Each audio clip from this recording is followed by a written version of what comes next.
આપનું સ્વાગત છે। હિંમતનગરના દેરોલ સ્થિત ઋષિવનમાં ગ્રીન બ્રિગેડ સંસ્થાના જીતુભાઈ પટેલ દ્વારા 1 લાખ નવા વૃક્ષોના ઉછેરનું ભગીરથ અભિયાન, ભીષણ ગરમીમાં અબોલ જીવો માટે 35 ચેકડેમ દ્વારા જળ સંચયનું અનોખું સેવાયજ્ઞ। સાબરકાંઠા જિલ્લાના હિંમતનગર નજીક દેરોલ ખાતે સાબરમતી નદીના તટે પ્રકૃતિના ખોળામાં વિસ્તરેલું ઋષિવન આજે પર્યાવરણ સંવર્ધનનું જીવંત ઉદાહરણ બની રહ્યું છે। ગ્રીન બ્રિગેડના સંસ્થાના જીતુભાઈ પટેલ અને તેમની સમર્પિત ટીમ દ્વારા અહીં અત્યાર સુધીમાં 10 લાખથી વધુ વૃક્ષોનો સફળ ઉછેર કરવામાં આવ્યો છે। શરૂ વર્ષે ઉનાળાની પ્રચંડ ગરમીની પરવા કર્યા વગર જીતુભાઈએ વધુ 1 લાખ નવા વૃક્ષોના વાવેતર અને ઉછેરનું અત્યંત પડકારજનક કાર્ય ઉપાડી હરિયાળી ક્રાંતિનું નવું સોપાન સર કર્યું છે। વિશેષમાં હાલ ઉનાળુ વેકેશનને કારણે મોટાભાગના શ્રમિકો પોતપોતાના વતનમાં ગયા છે, ત્યારે કાર્યમાં કોઈ અવરોધ ન આવે તે હેતુથી વૃક્ષ પ્રેમી જીતુભાઈ પટેલ અને તેમની ટીમે સ્વહસ્તે આ નવપલ્લવિત છોડવાઓને પાણી પાવાની અને માવજત કરવાની નૈતિક જવાબદારી ઉપાડી છે। જીતુભાઈ પટેલના મતે કોઈપણ વૃક્ષને માત્ર શરૂઆતના એકાદ માસની સઘન જાળવણી અને પૂરતી પાણીની જરૂર હોય છે, ત્યારબાદ બાકીના મહિના કુદરત તેના જતનની પ્રક્રિયા આપમેળે સંભાળી લે છે। આથી આ ઉનાળાની કાળઝાળ ગરમીમાં વૃક્ષોની રક્ષા કરવી એ જ સાચી પર્યાવરણીય સેવા છે। પ્રકૃતિ અને વન્યજીવો પ્રત્યેની સંવેદના દાખવતા જીતુભાઈ પટેલે ઋષિવન સંકુલમાં 35 જેટલા નાના મોટા ચેકડેમ તૈયાર કર્યા છે। આ જળાશયો ભર ઉનાળે વન્યજીવો અને અબોલ પક્ષીઓની તરસ छिपाવવામાં આશીર્વાદરૂપ સાબિત થઈ રહ્યા છે। જીતુભાઈએ જિલ્લાના નાગરિકોને હૃદયસ્પર્શી અપીલ કરતા જણાવ્યું છે કે પ્રત્યેક વ્યક્તિ વૃક્ષારોપણ કરે અને ખાસ કરી ઉનાળાના સમયમાં રોપેલા છોડને નિયમિત પાણી પીવડાવે, તેનું સંતાનવત જતન કરે। સાથોસાથ અબોલ પશુ પક્ષીઓ માટે ઘરના આંગણે કે અગાશી પર પાણીના કુંડા ને પરબ મૂકી માનવતા મહેકાવવા તેમણે વિનંતી કરી છે। સાબરમતીના પટમાં હરિયાળી ચાદર ઓઢાડતું ઋષિવન આજે માત્ર વૃક્ષોનું જંગલ જ નહીં, પરંતુ જળ સંચય અને પર્યાવરણ રક્ષાનું એક આદર્શ મોડેલ બની સાબરકાંઠાની શાનમાં અભિવૃદ્ધિ કરી રહ્યું છે। રિપોર્ટર દીપકભાઈ સોની, હિંમતનગર। જેના પાસે પાણીની સગવડ હોય એ ખેડૂતો જો ચોમાસાની જગ્યાએ ઉનાળામાં જો આ ગરમીમાં ઝાડ વાવે તો એ ઝાડ ચોમાસામાં ડબલ તાકાતથી મોટા થતા હોય છે। તો અમે આ એના ભાગરૂપે આ 1000 ચંપા કટિંગ કરીને વાવ્યા છે। આ ખાલી ઉનાળામાં આ 1 મહિનો જો એને સાચવીએ તો જેવો વરસાદ પડશે એટલે એની નવી ફૂટ આવીને આ ચંપો બજારમાં લેવા જવું હોય તો 300 રૂપિયામાં મળે। આ એક મફતિયો ચંપો ખાલી કટિંગ કરીને લગાવી દીધું છે।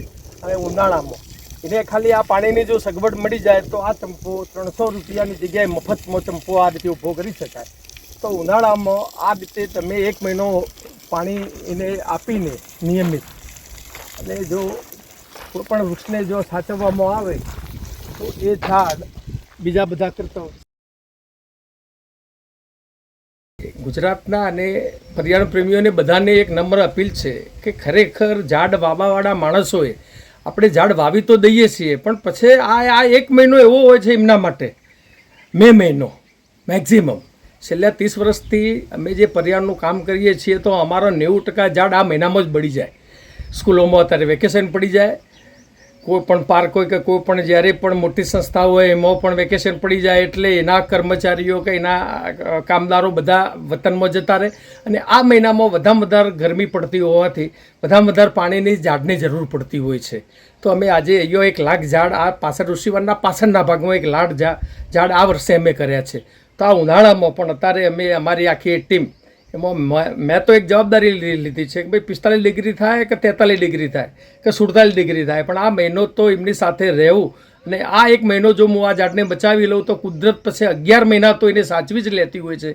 તો આપ પણ એક પણ ઝાડ જો પણ વાવ્યું હોય તો આ મહિના પૂરતું 1-2 ડોલ પાણી આપ જો એને પોકાડી દેશો તો એ ઝાડ અવશ્ય, અને આ 3 વર્ષનો આ પિરિયડ હોય છે, 3 વર્ષ સુધી 1 મહિનો આ ઝાડ સાચવવાનું હોય છે।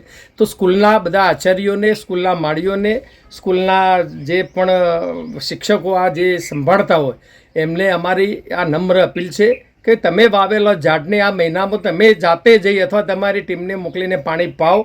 એ જ રીતે ગ્રીન ગ્લોબલના કમાન્ડોને પણ અપીલ કરું છું કે તમે વવરાવેલા કે વાવેલા ઝાડને આ મહિનો જેમ પશુ પક્ષીઓને પણ જેમ વધારે પાણીની જરૂર પડતી હોય છે કે અત્યારે મેં આ વન બનાવ્યું છે, એ 5 એકરમાં બનાવ્યું છે, 5000 ઝાડ વાવ્યા છે ફ્રૂટના ને બધું।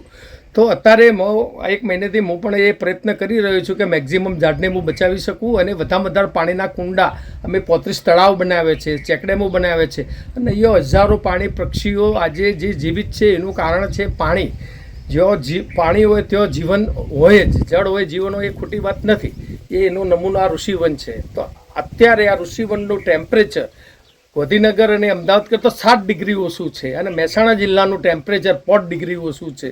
તો એનું કારણ ખાલી આ વૃક્ષો છે. અમે છેલ્લા 30 વર્ષમાં જે આ ખેડૂતોના સેઢાપાડા ઉપર જે કરોડો વૃક્ષો વાવવાનું મિશન મોદી સાહેબના પશુપાલન સાથે વૃક્ષપાલનના નારાના ભાગરૂપે જે અમે આ પ્રયત્ન કર્યો અને ખેડૂતોએ જે પડી રહેલા પાડા ઉપર જે ઝાડ વાવ્યા અને મહેસાણા જિલ્લામાં 4 કરોડ ઝાડને અમે ઉછેરી શક્યા છેલ્લા 20 વર્ષમાં અને મહેસાણા જિલ્લાને ગુજરાતનો ગ્રીન જિલ્લો બનાવી શક્યા. તો મહેસાણા જિલ્લામાં નિયમિત વરસાદ પડે છે. આજે 40 ડિગ્રીથી વધારે ટેમ્પરેચર નથી જતું. તો આ એનું કારણ અને કોઈ પણ પોલ્યુશન નથી. તો મારા મહેસાણા જિલ્લાના બધા જ નાગરિકો સુખાકારી માટે પણ આ ઝાડ ઉત્તમ છે. તો આ પર્યાવરણ એ આવનાર પેઢીને આપવાનું સારામાં સારું, જો કોઈ પણ પૈસા ગણો કે શેર ગણો કે એ ગણો, તો આ પર્યાવરણ પણ સૌથી વધારે જરૂર છે આવનાર પેઢીને. તો આપણે બધા ભેગા થઈને મોટાઓએ બગાડેલું, આપણે બધાએ બગાડેલું, આપણે ઝાડ કાપી નાખ્યા, આપણે કચરો નાખ્યો, આપણે ગંદકીઓ કરી. મોદી સાહેબે દેશ ચોખ્ખો કરી આપ્યો છે. લીલો કરવા અમારી જેવી મફતિયા ટીમો ઘણી બધી સરકાર સાથે કામ કરી રહી છે. તો આપ પણ જો પણ તક મળે તો આ પર્યાવરણનું કામ કરો. ઈશ્વરના દરબારમાં તો કહેવામાં આવ્યું છે કે એક ઝાડ વાવો ઉછેરો તો 100 કૂવા ગોદ્યા બરાબર પુણ્ય મળે. તો અમે તો લાખો ઝાડ વાવ્યા છે, કરોડો ઝાડ વવરાવ્યા છે. તો આ પુણ્ય કમાવાના હેતુસર પણ એક ઝાડ વાવો અને ઉછેરો એવી આ માધ્યમથી આપ સૌને વિનંતી કરું છું. બીજું, માનવ જાતને 70 વર્ષના જીવનકાળ દરમિયાન પણ 13 થી 14 ઝાડ ઓક્સિજનની જરૂર પડતી હોય છે. તો આ ઉછીના લીધેલું ઓક્સિજનનું ઋણ પણ આપણે ઝાડ વાવીને ચૂકવી શકીએ અને આપણી ગેરહાજરીમાં પણ આપણે નહીં હોઈએ, આપણે આ પૃથ્વી છોડી દઈશું તો પણ આ ઝાડ હયાત રહેશે અને એના બીજમાંથી અસંખ્ય ઝાડ નવા કરશે અને એનું પૂન જો ઈશ્વરે કે શિવે નિર્માણ કર્યું છે તો જો પણ આપણે હશું તો આપણને હજારો જન્મ સુધી આ પૂન મળતું રહેશે એવું હું પોતે અંગત માનું છું. તો ઝાડથી ઉત્તમ કોઈ પણ સંત નથી. ઝાડ બધાને આપવા માટે જ ઉત્પન્ન થયેલો જીવ જો હોય ઈશ્વરે મૂકેલા, તો ઝાડ જ એવો જીવ છે કે એ કોઈના પાસે કશું માગતો નથી. એ બધાને કંઈક ના કંઈક આપે છે. તો ઝાડને સંત ગણી, ઝાડને ગુરુ ગણીને આપણે જીવન આગળ વધારીએ એવી આપ સૌને વિનંતી છે. Thank you. આભાર. Green global brigade. આવા ન્યૂઝ જોવા માટે સાબર આવાઝ યુટ્યુબ ચેનલને સબસ્ક્રાઇબ કરો અને લાઇક કરો, જેથી હવે પછીના દરેક સમાચાર સબસ્ક્રાઇબ કરેલા હશે તેઓને નવા સમાચારની માહિતી મળી જશે.